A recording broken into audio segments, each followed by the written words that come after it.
Amen. On peut acclamer la parole de Dieu, prendre place. Je vous salue dans le nom de Jésus. Je suis très heureux de vivre ce culte, un moment très onctueux, très agréable, et je rends gloire à Dieu de tous ces témoignages que nous avons entendus. Alors, c'est un dimanche de Pâques, et on a commencé déjà à en parler depuis vendredi soir, pour celles et ceux qui étaient là. Je vais un peu me répéter par rapport à ce qu'on a vu vendredi, mais pas trop, parce que tout a déjà été dit. Et je m'en vais donc à ma conclusion. Voilà.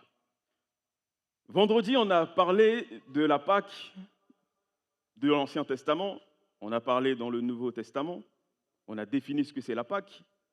Et dans l'Ancienne Alliance, dans Exode chapitre 12, versets 1 à 14, je vous donne les références, mais on ne va pas toujours tout lire, parce que j'aimerais respecter le temps. Exode chapitre 12, versets 1 à 14, c'est l'institution de la Pâque. Et dans Exode 12, Dieu ordonne au peuple d'Israël de sacrifier un agneau sans défaut, sans tache, de manger la chair rôtie. Cette nuit-là, l'ange de la mort passait en Égypte. Et lorsque le sang n'était pas sur les linteaux des portes, alors les premiers-nés perdaient la vie à ce moment-là. Et lorsque l'ange de la mort voyait le sang sur les portes, il passait au-dessus. J'en tire donc une conclusion que ce n'est pas l'identité d'Israélite qui sauve, mais l'obéissance à la parole et la foi dans le sang. Le sang est le signe de la protection divine. C'est l'agneau qui meurt à la place du premier-né. Cette Pâque marque le début d'une nouvelle vie, d'un nouveau chemin, la sortie d'Égypte qui symbolise la sortie du monde. Lorsque nous vivons dans le monde et qu'on décide de donner sa vie à Christ, on devient citoyen du royaume et on abandonne notre vie mondaine. Et le passage n'est pas automatique. Il faut croire, il faut obéir et décider de sortir d'Égypte. Le peuple d'Égypte aurait pu dire, finalement, là où on est bien, on y reste. Mais ils ont décidé de suivre Moïse et de sortir d'Égypte. Et le verset 14 du chapitre 12, c'était l'introduction de vendredi et la conclusion qui disait « Vous conserverez le souvenir de ce jour ». Pâques dans le Nouveau Testament. Je vais vite, parce que j'aimerais vite arriver à ma conclusion, du coup, puisque tout a déjà été dit. Mais Pâques dans le Nouveau Testament. On peut lire Jean chapitre 1, verset 29. « Voici l'agneau de Dieu qui ôte le péché du monde ». On a aussi 1 Corinthiens, verset 5, 1 Corinthiens chapitre 5, verset 7. « Christ, notre Pâque, a été immolé. Jésus est l'agneau véritable, sans péché, tache, il verse son sang, non sur les linteaux maintenant physiques des murs de nos maisons, mais pour couvrir les cœurs que nous sommes, de ceux qui croient en lui, et ainsi sa mort remplace le sacrifice de l'ancienne alliance. Et on a parlé de la Sainte Seine, et pendant la Sainte Seine, Jésus il prend le pain, il prend le vin, et il déclare là, il annonce là une nouvelle alliance scellée par son sang. Et sa résurrection, aujourd'hui dimanche, marque la victoire définitive sur la mort. C'est là la vraie sortie d'Égypte, non plus la sortie physique telle que c'était dans Exode, mais nous qui décidons de suivre Jésus, de lui donner notre vie. La sortie d'Égypte n'est plus une zone géographique.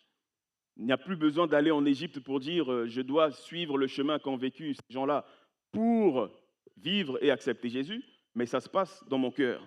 C'est maintenant l'Égypte spirituelle, physique, dans le sens je quitte le monde et je me conforme à la vie de Christ. Encore une fois, attention, ce n'est pas automatique. Et on l'a déjà expliqué ici par le pasteur Josué, qu'un homme ne peut pas décider de convaincre un autre homme de croire en Dieu. Un homme ne peut pas décider de lui-même de dire je décide que Prissou, tu deviens chrétien maintenant. Je ne peux pas le faire, je n'en ai pas la puissance. Et parce que j'ai un enfant, mon enfant qui est dans mon foyer, C'est pas parce qu'il est né de l'union de mon épouse et moi que automatiquement mon enfant est chrétien et qu'il a donné sa vie à Christ.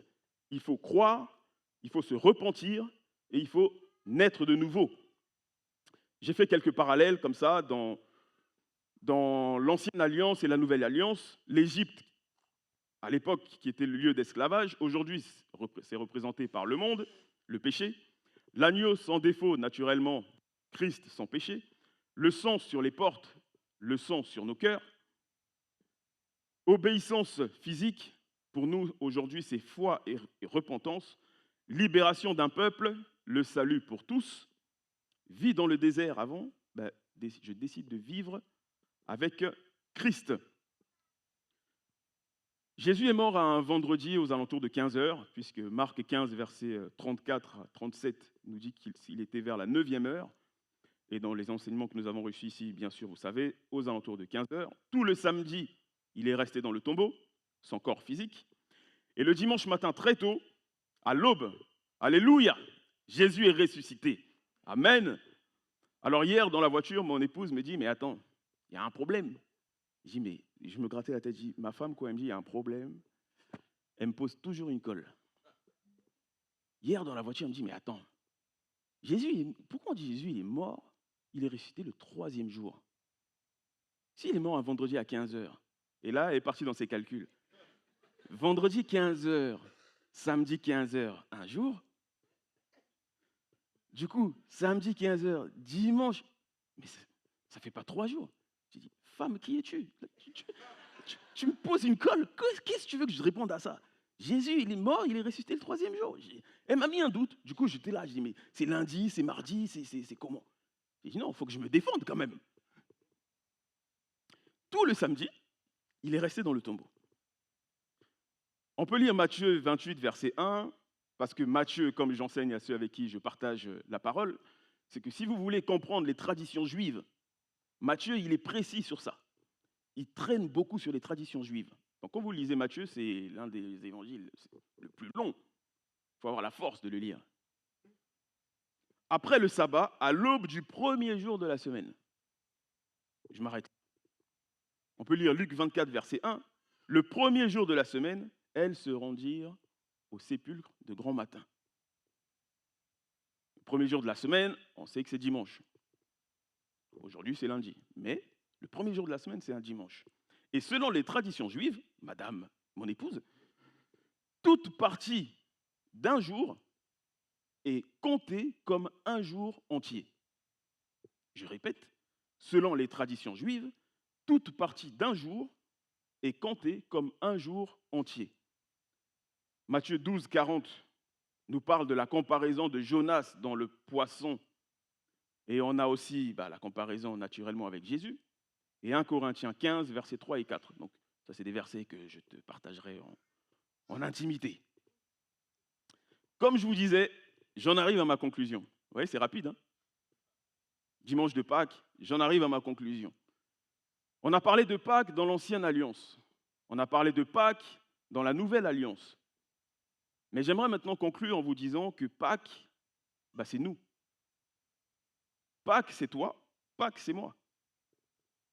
Du coup, ma question, qui est pour l'équipe multimédia qui vont me solliciter après, question, si Pâques, c'est toi, si Pâques, c'est moi, es-tu réellement converti? Je vous laisse répondre à l'intérieur de vous-même. Si Pâques, c'est toi, si Pâques, c'est moi, je nous pose la question, es-tu réellement converti? Romains chapitre 6, du verset 4 à 11, c'est long, je vous donne les références, mais nous avons été ensevelis avec lui par le baptême. 2 Corinthiens 5, 17, si quelqu'un est en Christ, il est une nouvelle créature, les choses anciennes sont passées. Pâques, ce n'est pas seulement une fête. Pâques, ce n'est pas seulement une date. Pâques, ce n'est pas seulement un événement là, comme ça. C'est une expérience, c'est une traversée, c'est une transformation. Mourir avec Christ, renoncer à moi-même, ressusciter du coup avec Christ, vivre une nouvelle vie, sortir de son Égypte, abandonner les chaînes, les péchés, et là où j'ai beaucoup de compromis. Et on ne peut pas fêter la résurrection si on n'est pas mort avec lui. On ne peut pas fêter la résurrection si on n'est pas mort. Je me souviens de Fidèle, n'est-ce pas? Qui veut mourir? Question d'un partage d'un vendredi. On ne peut pas fêter la sortie d'Égypte si on est encore en Égypte. Vous imaginez votre enfant ou vous-même, vous avez réussi au bac, vous avez votre diplôme, et l'année d'après, on vous revoit encore sur les bancs en train de repasser l'examen du bac. Mais c'est un non-sens. Tu as eu ton bac, continue. Pourquoi fêter la sortie alors que tu es encore en Égypte? Pâques est une invitation à la conversion, pas à la religiosité. Matthieu 28, versets 5 et 6 dit « Il n'est point ici, il est ressuscité. Ne me cherchez plus là-bas, oh. Dieu a changé mon adresse. J'étais mort, mais avec Christ, je suis ressuscité. Alors ceux qui vont me chercher dans une vie précédente, ne me cherchez plus là-bas. Je suis ressuscité avec Christ. Jésus est mort, mais il est vivant. Et la croix, c'est comme un paiement pour notre rançon, mais la résurrection, c'est le reçu. C'est la justification. Le sang de Jésus posé sur mon cœur, et bien lorsqu'une difficulté vient, lorsque l'ange de la mort peut passer, lorsque l'ennemi peut chercher à m'atteindre, et bien le sang de Jésus fait qu'il passe au-dessus.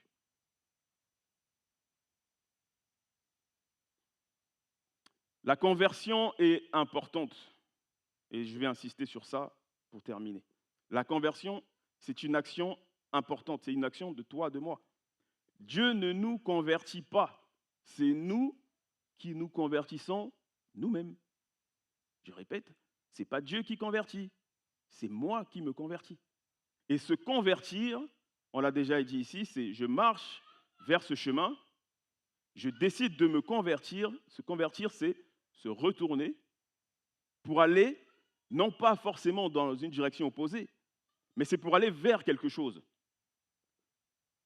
La définition de se convertir en grec, c'est métanoïa ou épistrophé. J'espère que je le prononce avec le bon accent. Ça veut dire que si je suis en train de marcher et que je décide de me retourner pour aller vers Dieu, et bien là, je suis épistrophé. Par contre, si j'avance et que je me retourne vers nulle part, je ne suis pas épistrophé. Je ne suis pas métanoïa.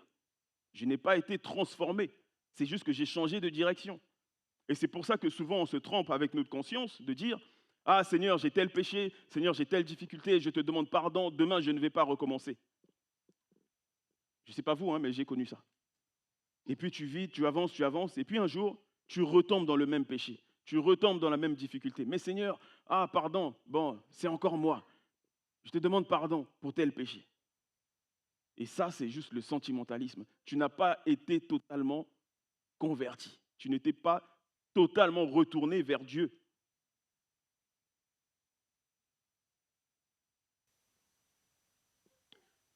Je vais faire un exercice parce que je sais que quelqu'un se pose la question pourquoi il a un sac depuis tout à l'heure.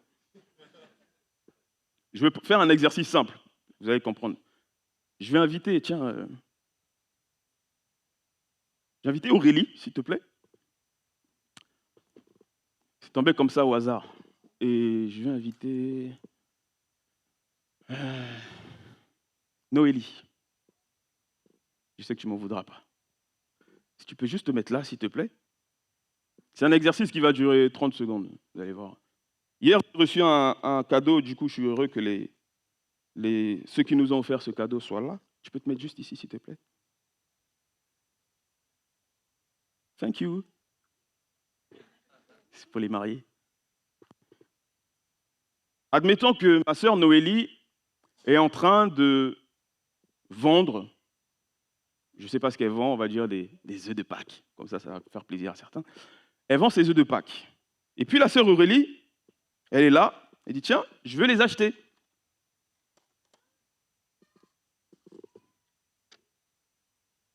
Pourquoi vous rigolez? Je lui donne un vrai billet quand même. Moi, je ne sais pas si tu connais la valeur de ce menton.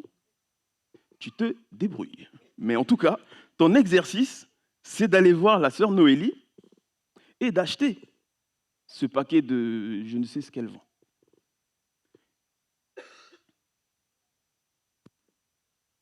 Ouais, elle a dit bonjour, voilà, je vends ce truc et tout ça. Mais il faut que tu lui rendes sa monnaie.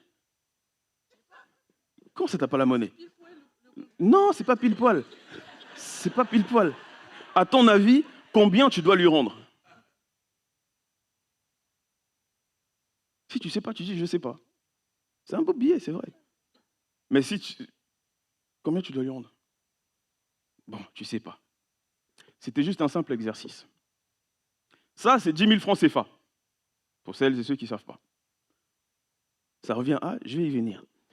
Celles et ceux qui ne connaissent pas le montant, pour avoir le montant en euros, qu'est-ce que je dois faire? Merci. Vous avez dit le mot. Du coup, là, tu connais mieux. 10 euros. Ça veut dire que là, si tu le vendais 5 euros, tu vas lui rendre. Voilà. Merci beaucoup pour l'exercice. Je peux poursuivre. Comme ça, quand je vais faire des allusions à ça, vous comprendrez là où je veux en venir. Il faut donner. Ça, c'est ceux qui vont au Congo, tout ça, qui veulent... Voilà, c'était simplement un exercice. La conversion en francs CFA en euros, si quelqu'un décide d'aller acheter quelque chose ici en France, a besoin de convertir ce billet pour l'avoir en monnaie française pour pouvoir dépenser. Si tu ne fais pas ça, eh ben, tu ne peux pas avoir un billet de 10 000 francs CFA converti en 10 euros, par exemple, et que ce soit 10 euros et sur le même billet de 10 euros qui est écrit francs CFA. Ce n'est pas logique. On ne peut pas avoir 10 euros francs CFA. Ainsi, si tu te convertis, eh ben, je suis dans une direction, je me retourne, je change de valeur. Je ne suis plus la même personne. Si je suis dans une direction, je me retourne un tout petit peu, est-ce que je suis réellement converti? Non. Est-ce que je peux convertir un montant de 10 000 francs CFA juste un tout petit peu? Ce n'est pas possible. C'est soit tu es converti, soit tu ne l'es pas. Et si le billet n'est pas converti, tu ne peux pas acheter. Et l'ennemi est en train de nous distraire sur plusieurs choses de ce type-là. La conversion est un changement complet. C'est un changement complet d'orientation. Beaucoup de gens supposent qu'ils sont convertis. Beaucoup de gens s'imaginent qu'ils sont convertis. Beaucoup de gens se disent qu'ils sont convertis. Si tu te tournes un peu vers Dieu, tu n'es pas converti. Je répète, si tu te tournes un tout petit peu vers Dieu, tu n'es pas converti. Si tu te tournes, si tu donnes le dos seulement un tout petit peu à ta vie passée, tu n'es pas converti. Si tu dis avant j'avais 20 petites copines, maintenant je n'en ai que 4, tu n'es pas converti. Si avant tu allais de maison en maison pour coucher avec des garçons et que finalement tu dis j'ai mon appartement, maintenant c'est eux qui viennent à moi, tu n'es pas converti. Tu abandonnes tout et tu gardes seulement un peu. Tu n'es pas converti. Tu n'es pas converti. Et je vais mettre les pieds dans le plat sur quelque chose. Parce qu'il y a un canal qui commence à chambouler un petit peu les frères et sœurs, ce que j'appelle, bon, le pasteur Jésus il aime bien dire BFM TV, je vais dire CNews TV. Je prends un exemple concret, pour pas que ça blesse. Je suis avec mon épouse, nous sommes mariés, 18 ans de mariage célébrés le 14 avril, et merci à celles et ceux qui ont pensé à nous. Mais 18 ans de mariage. Et un jour, bah ça va pas. Et puis, je dis à ma femme, écoute, tu m'énerves, voilà, tu poses trop de questions. Écoute, maintenant, je vaque à mes occupations et je quitte le foyer de la maison. Je m'en vais. Sauf que, moi, je suis parti, ou c'est elle qui est partie. Le nouveau canal CNews, c'est tiens, ma sœur Esther, ça va? Bon, écoute, là, j'ai dit à ma femme, écoute, vraiment, elle m'énerve. C'est fini. Terminé. Pasteur David, là, ta yaya, là, franchement, zéro. Terminé. Jeff, hier, on a mangé à table un manioc, vraiment, il venait du ciel. C'était la manne du ciel. Mais ta sœur, là, celle que tu appelles ta yaya, c'est terminé. Et puis, je vais aller voir, tiens, mon frère Jonathan, hey, tu devais annoncer ta date de mariage aujourd'hui. moi avec ta yaya là, vraiment, tu vois, écoute, c'est n'importe quoi. Va pas au mariage. Tu devais annoncer ta date aujourd'hui, oublie. Et le frère, les témoignages passent, il avait prévu venir annoncer sa date de mariage, le canal CNews a tout annulé. Frères et sœurs, question, est-ce que je suis réellement converti en faisant ça? Est-ce que j'ai vraiment tourné le dos à un cheminement que Dieu voulait transformer dans mon cœur? Je ne suis pas converti. Es-tu réellement converti en te comportant comme ça? Tu n'es pas converti. Église, ouvrez les yeux. C'est facile de dire je suis converti. C'est facile de dire ah j'ai tourné le dos. Mais le sentimentalisme nous appelle et puis on se laisse aller et tout, etc. Suis-je réellement converti? Et le fait d'être dans une église, le fait d'être là ne fait pas de nous des convertis. La Bible dit dans Jean chapitre 3 que Nicodème, c'était un sachant parmi les Juifs, il était au top. Nicodème, mais pourtant il ne comprenait rien à être né de nouveau. Il comprenait, Seigneur, mais comment je peux naître de nouveau? Mais comment je peux retourner dans le sein de ma mère? Voilà. Tu peux être dans l'église, tu peux servir, tu peux cheminer avec Dieu, tu peux louer, tu peux danser. La louange passe, tu viens ici, tu loues, etc. Mais à l'intérieur de toi, tu n'es pas converti. Il ne faut pas se mentir à soi-même. Je vous assure que je vous parle là, il y a 3-4 semaines, j'étais en train de me poser cette question. Suis-je réellement converti? Pourquoi telle pensée peut traverser ma tête? Pourquoi telle humeur peut traverser mes pensées? Pourquoi telle décision peut traverser mon cœur? Suis-je réellement converti? Ai-je vraiment tourné le dos et je vais vers Dieu? Je ne vais pas vers n'importe où. Je ne vais pas vers n'importe où.